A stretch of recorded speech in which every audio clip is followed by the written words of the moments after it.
Welcome to Burning Bright, a weekly podcast presenting poetry and prose from Passenger.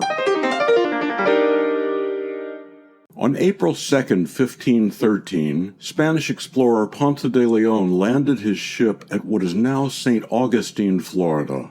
Legend has it that he was looking for the Fountain of Youth, magical waters that stopped or reversed aging. Apparently, though, there's nothing in writing that that's what he was doing in Florida or anywhere else. But it was a good story and it caught on. And now that's what many of us remember him and St. Augustine for. So many of Passenger's writers act and think younger than their age. On this edition of Burning Bright, we'll hear the work of 3 Passenger poets that were still writing at age 100 and beyond, and writing about age. Henry Morgenthau III was in his 90s when he started to write poems, and he was 100 when Passenger published his book, A Sunday in Purgatory. Here from that book is Henry's poem, The Last Act. I'm telling you, my dear, dying is the most important event in your life. You can rehearse it in your head and with your body. You can prepare for it all your life. You can only do it once. There is no looking back. You can never ask, did I do it well? You will never know. No one will know. It will be said, surrounded by his loving family, he died peacefully. Cold comfort for the warm-blooded. A sugar-coated lie. Henry Morgenthau III's poem, The Last Act. Sarah Yerkes was a landscape architect and a sculptor who worked with metal and welding torches. When she couldn't manipulate the steel and the tools anymore, she switched to manipulating words, to writing poetry. Sarah published Days of Blue and Flame when she was 100 years old. I think she's 106 now. Here's her 3-part poem, Meditations on Time. Time becomes slippery as we grow old. Yesterday's baby is now 45. The past our parents could have told about wasn't important when they were alive. When she died, my mother was 70.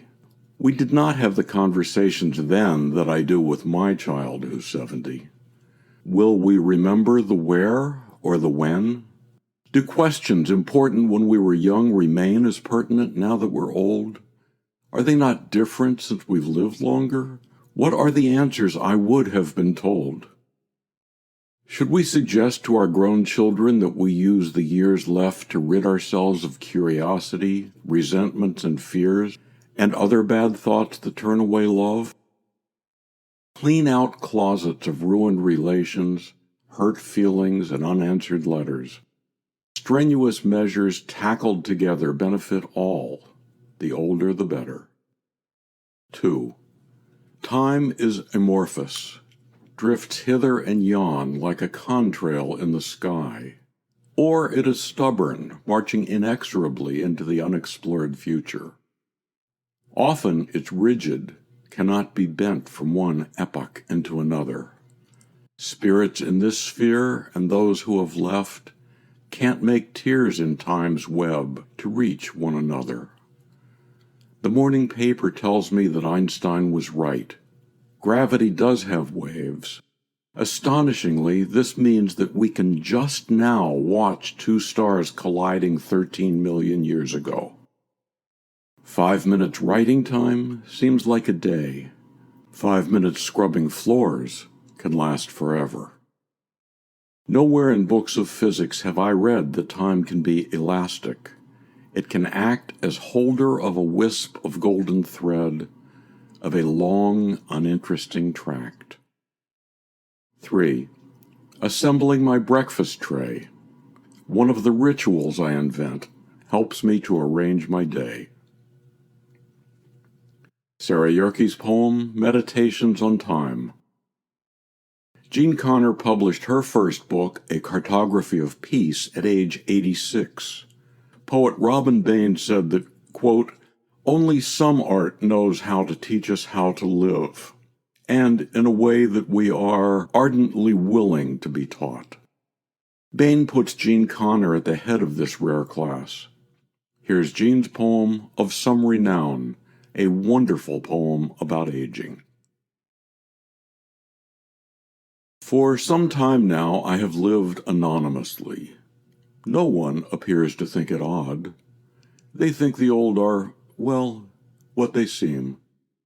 Yet see that great egret at the marsh's edge, solitary, still.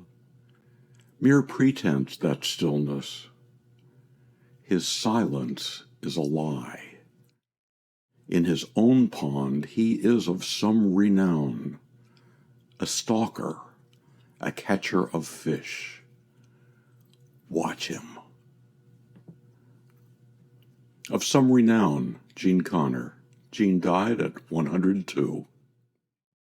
To buy Jean's book, A Cartography of Peace, Sarah's book, Days of Blue and Flame, Henry's book, A Sunday in Purgatory, or to subscribe to or learn more about Passager and its commitment to writers over 50, go to PassagerBooks.com.